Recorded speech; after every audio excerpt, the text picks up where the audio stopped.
Howdy, AP PreCal. We are finishing up transformations. We have done, we're now pretty much into 311. So we've done 3.6 today. We've done parts of 3.8 today.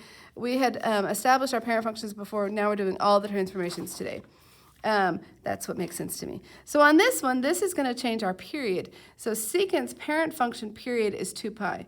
So we have 2 pi over b, 2 pi divided by b. Our b value is 1/2. So multiply by 2, we get a period of 4 pi. So everything here got stretched apart. Equation to the vertical asymptotes, we're going to use what we just learned on that previous one. If I say, okay, hang on. Let's back this up. Secant is 1 over cosine. And so cosine has zeros at pi over 2 plus pi k. So if cosine, am I making sense to you? Cosine looks something like this. Pretend I can draw. Okay, this is pi over 2. The next one is pi units away. So it's pi over 2 plus pi k for all the zeros, which means that secant drew in asymptotes here, and it's looking something like this everywhere. Anyway, okay. So secant's asymptotes are at pi over 2 plus pi k. And so we have 1/2 x is equal to pi over 2 plus pi k. So in order to figure out where the new asymptotes are, we can multiply everybody by 2. And so I have the equation of the vertical asymptotes. X is equal to pi plus 2 pi k. When I multiply by 2, multiply by 2, multiply by 2. And the other way to think about it is that everybody got pulled. What used to be at pi over 2 got pulled out to pi. And now how far apart? My period is 4 pi, which means my asymptotes are half a period apart in secant. Tangent and cotangent, you have an asymptote every period. But in secant and cosecant, you have an asymptote every half period. Okay, more than one way to think through these. Okay, the next one, secant is equal to theta minus pi over 2. The domain, it all comes from where the asymptotes are. And the period is still just 2 pi. Well, that was easy.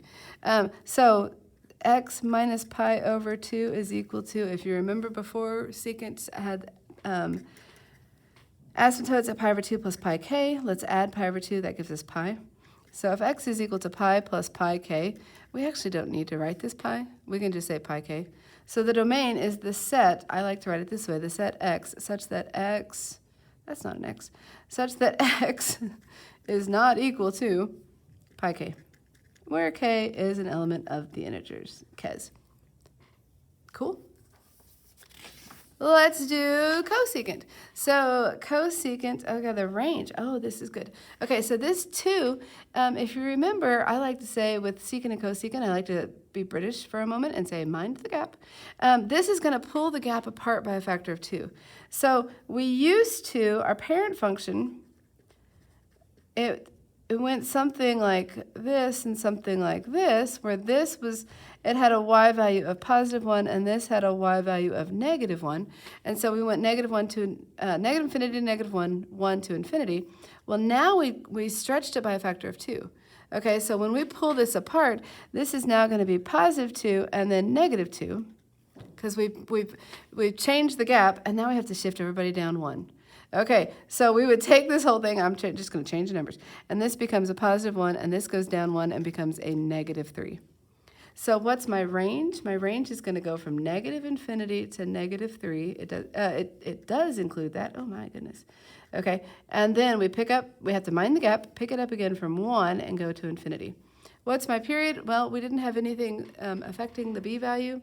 Our b value is 1, so 2 pi over 1 is still just 2 pi. We didn't have, what I meant to say is we didn't have anything affecting the period. So a stretch and a shift up, even a stretch or a shift left and right, that doesn't affect our period. Okay, the next one, the period, this is 2 pi over b. B was 3. Equations of the vertical asymptote. Okay, cosecant, this is sines, buddy. Sine looks something, that's terrible, but okay. Sine looks something like that, where my zeros are, here's one at pi, here's one at 2 pi, here's one at 0. My zeros are at x equals pi k. K's. Okay, so I can come back here and say, well, 3x needs to equal pi k. How do I solve for x? I divide by 3. So my equation of vertical asymptotes is x over 3. I lied. pi over 3, k. Technically, that's not a bad habit to be in. Okay, find, now we're looking at cotangent. The period, cotangent's parent function period is pi, so this becomes pi over 4. Equations of the vertical asymptote. Cotangent is, looks something like, it has an asymptote at pi, at 0, and then at pi, and then at 2 pi. So this is at pi over 2. No, that was the tangent shape. My bad. That is so wrong. Wrong. Okay, I'm sorry. This is the correct one. This is incorrect. Whew, okay. So this is 0, this is pi, this is 2 pi. This is at pi over 2. And this is 3 pi over 2. I have videos on how to get these parent functions. Hopefully you've already learned that. So we're going to say that our asymptotes are, from the parent function, are x is equal to pi k. The other way to think about this is that cotangent is cosine of theta is equal to cosine theta over sine of theta. And so we want to think about, when does sine have zeros? Sine has zeros at pi k. Okay, so now this was 4x is equal to pi k, not pi over anything, just pi k divided by 4, and x is equal to pi over 4k k's. K is an element of the integers. Super. Domain and range for this one. Okay, so what's happened? We have shifted up to, and to be honest with you, with cotangent, it's range. It's all reals, no matter what. So you can shift away. It doesn't change anything. I mean, it changes things. It doesn't change either of these two things. So the range is negative infinity to positive infinity. The domain is going to be based on the asymptotes. So cotangent typically has asymptotes at pi k. So x minus pi over 4 is equal to pi k. And then when we add, x is equal to pi over 4 plus pi k. So my domain is everything but that x, such that x is not equal to pi over 4 plus pi k, where k is an element of the integers. And to be honest with you, switching back between theta and x is probably why it's not in my nature to use theta. I see why we're using theta, because we're talking about angles.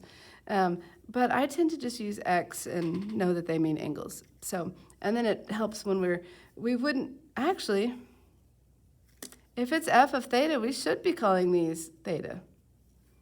Oh, okay. Maybe I should go back and change all those. But anyway, if they put theta in the equation, we should say that the asymptotes are theta is equal to whatever.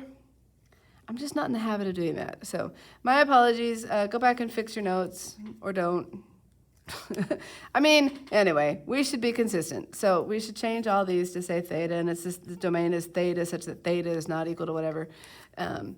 Yeah. All right. Enjoy. Go practice. Good luck.